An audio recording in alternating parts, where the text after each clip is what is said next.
Hi guys, Nikki Hancock. There's John Hancock and Millie's back here somewhere.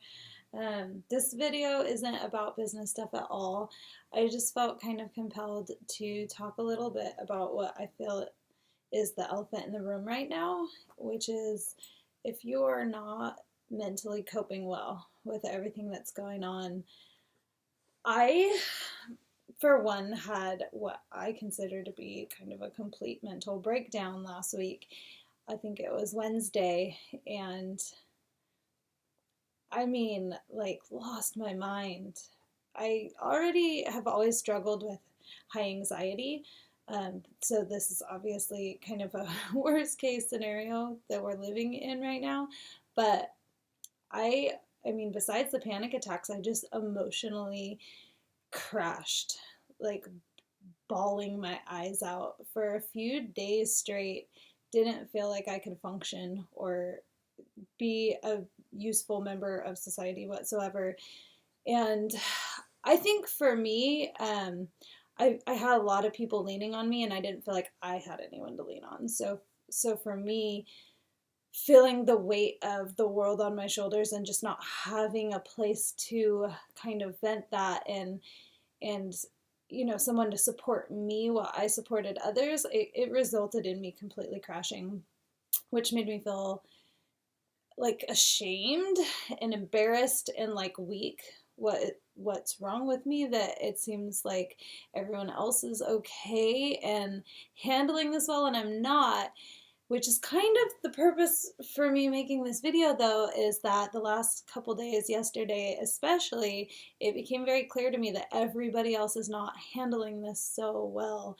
I had a handful of people reach out to me yesterday, oddly, because they felt they were having a mental breakdown. And first of all, I'm going to say it means a lot to me when somebody trusts me with that kind of information. I feel that if there's that many people in my small social circle feeling that way, then the real number out there must be exponential.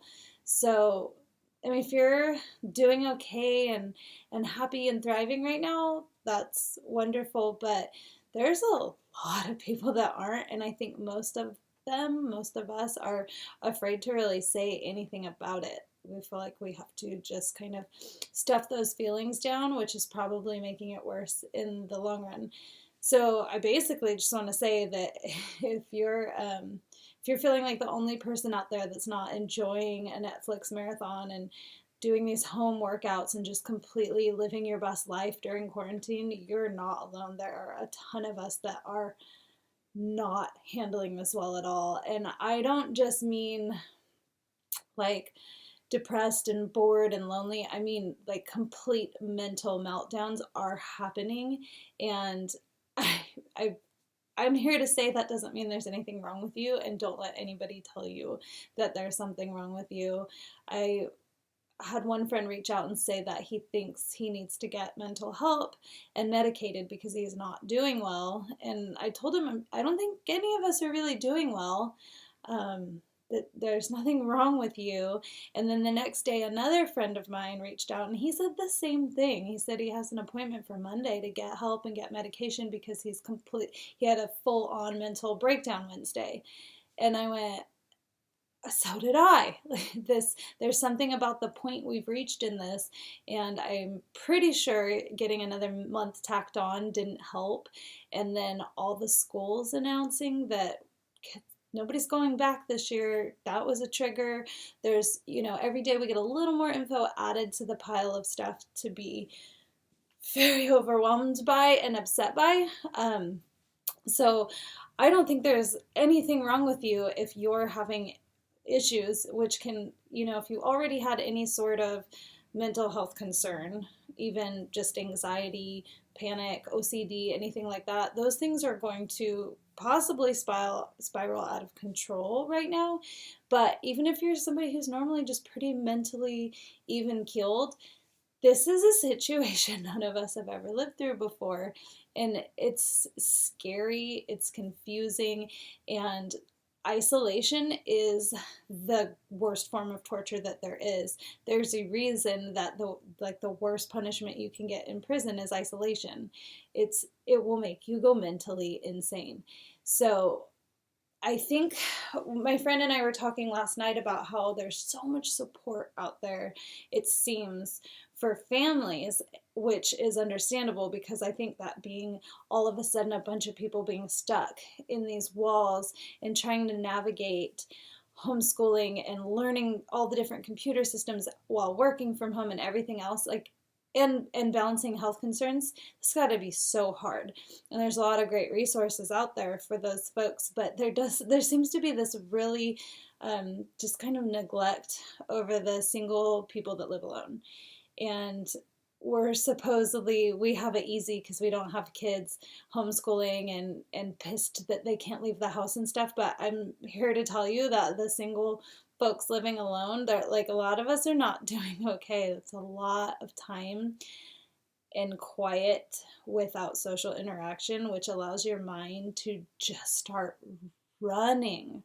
And so I think a lot of times what we do is we turn to social media to feel connected to other people.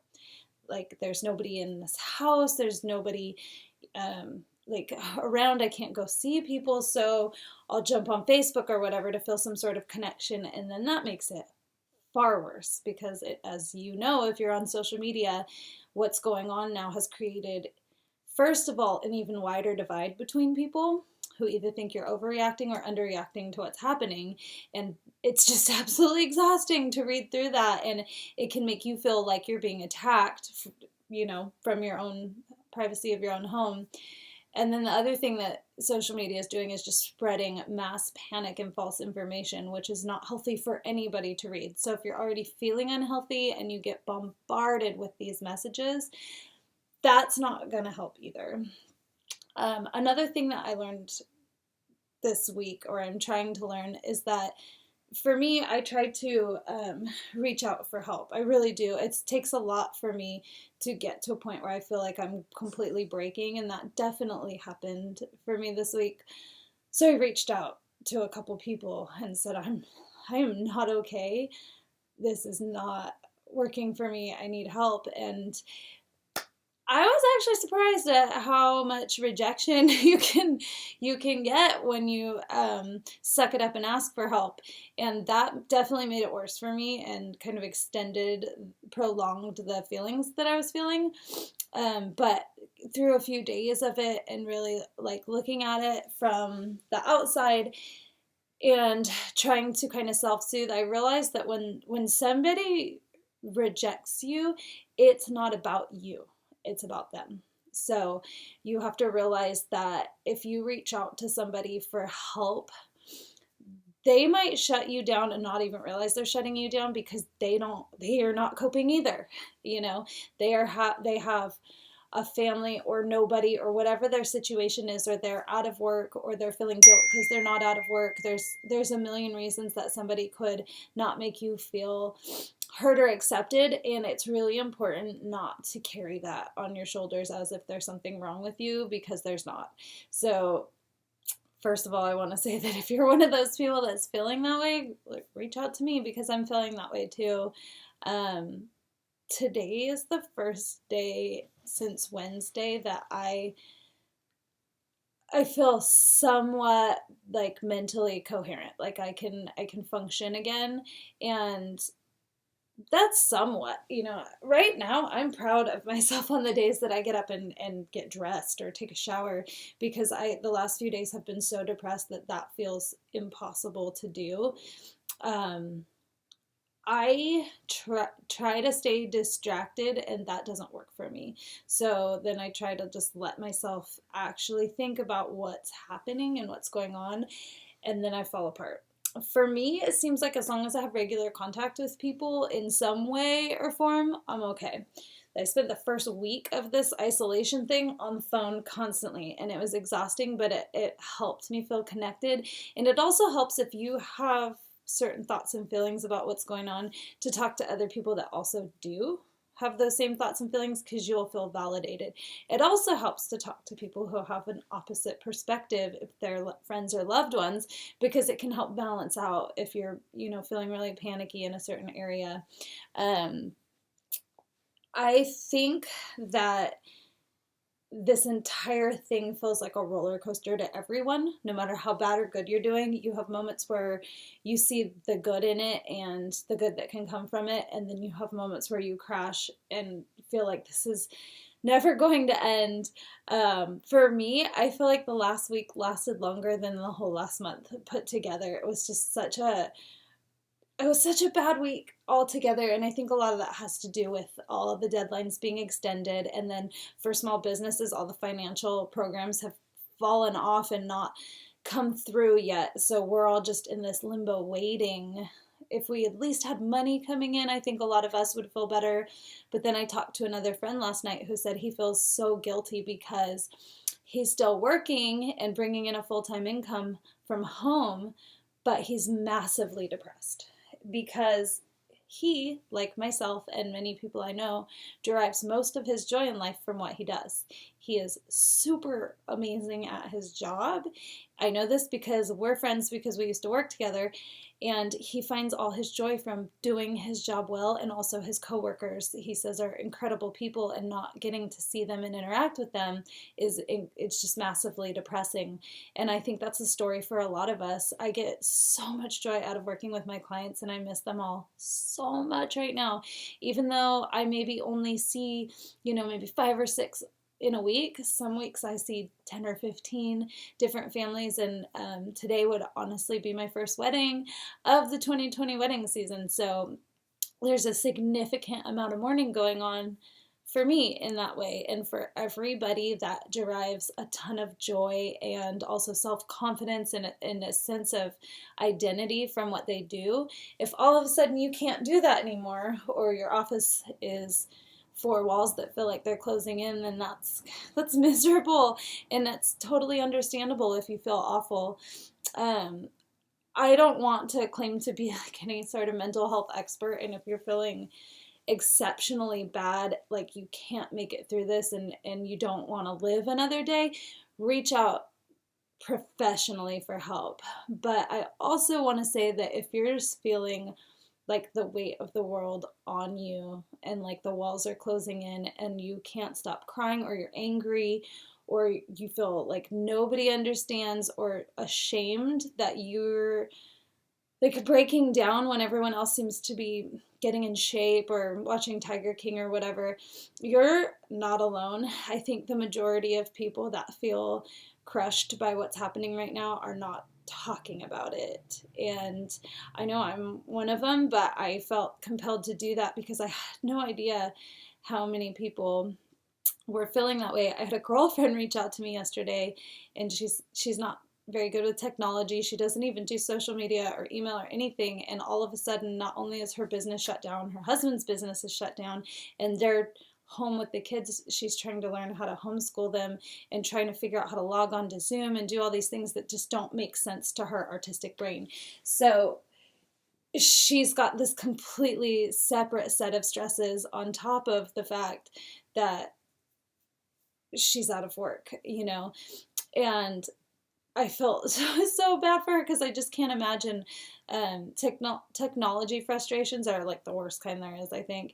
And she's also trying to be a mom and keep the kids from fighting and keep them fed and bathed and figure out how to bring money in for their family. And she told me, I hope whatever you do, you don't vent to any men, because men just don't understand. And so we started talking about that and the difference and between how men kind of cope with the stress versus women. And while I know that she was wrong that men aren't stressed with this, we do have very different coping mechanisms. And her point was, reach out to your girlfriends, vent on your girlfriends, because we get it.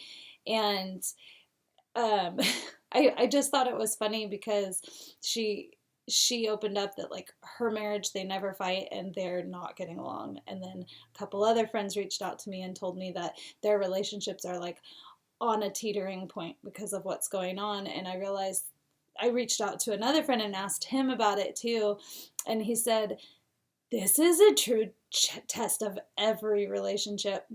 And I know he was right. I looked at, like, even my relationship with my family, my mom, my friends, there are divides going up. And some people, when they get stressed, they put a wall up that you can't cross. And then other people, when they get stressed, they turn into weepy messes that just need a lot of support and constant, like, reminders that things are going to be okay. So if we're all feeling different things and needing different things, it's pretty, like, understandable that there's going to be a lot of divides happening and frustrations with each other. I gave some advice to a girl the other day that don't make any big decisions during this. Don't take any fight between you and your boyfriend that seriously right now, because these are not normal circumstances. And then I realized, like, it's hard for me to even take that advice. It's easy to give it, but it's hard to take it. I reached out to a friend the night I was really having that breakdown and said, I'm not coping well. I need someone to talk to. And that friend was particularly dismissive, which made me feel worse. And that's kind of what started this whole spiral for me, is realizing, like, at the end of the day, we kind of are on our own with this, but it's not because people don't care. It's because we're all dealing with these just incredible, strong emotions and fears. So I don't even really have any good advice about it. I just wanted to make sure that anyone that's out there feeling this way knows that there's nothing wrong with them and they're not alone. And also to encourage you, you can reach out to me. I mean, I'll have to check my busy calendar to see if I can make time to talk to you. It's a horrible joke. But I'm feeling it too. And for me, sometimes getting started with a project is the hardest. Just start something, and finishing any sort of project can make you feel really accomplished. Sitting and staring at your phone and watching TV just doesn't. In fact, it's the slowest way to pass time. So I know for us it's really rainy and yucky out, which makes us all even more depressing, but come next week it's supposed to be beautiful out, and I plan to get some yard work done, so I'm looking forward to that. I'm looking forward to talking to friends more. I know I shut down for the majority of this week, and I'm ready to not do that anymore. I don't want to wallow in the fears and feelings. Like, this is terrifying, but we truly are all in it together, and it's like eventually this is going to be history, and it's going to be a memory that we will all share. Like, remember how awful that was. So I believe that it's, even though the days are dragging on, this whole thing is going to pass by quickly, and we'll look back on it sooner rather than later as something that, like, changed us forever, hopefully for the better. I think my biggest fear has been that it's not going to change people, that like everyone will go back to just being shitty and taking things for granted. That's why I think, like, journaling is really important, so that you can always look back and remember, like, the things that this really made you think and feel, because these are some huge things happening right now. We're going to get through it, and we're going to be okay. And like I said, if you really do think you need professional help, reach out and get it. I Googled and found a really good article with a few different, there's like no national thing happening right now for free mental help for people, emotional help, but there are a few cool programs and apps that are offering free subscriptions for right now. And those things are cool because you can do them from home. But also, like, if the reason you think you need help is because you're just absolutely losing it and you think everyone else isn't, that's not true. A lot of people are totally losing it right now. And I think that's a pretty normal response to something that has shut us down in business. This is scary on so many levels. It's scary financially, it's scary health-wise, it's scary to the future of, like, our entire country and the whole world. This isn't just a small thing that's happening, it's worldwide. So I think it's normal to be upset and to need to talk about it. So I encourage you to talk about it. And if you try to talk to somebody about it and they're not receptive, try to talk to somebody else. And if you do that again and it doesn't work, call me, talk to me. I will be there anytime I can. And I really appreciate all the positive feedback and support I've had as I've tried to navigate not just personally what this means, but what this means for my business. So I hope everybody is doing okay and being well, and I'm always here for anything you need. I hope you have a great weekend, as great as you can.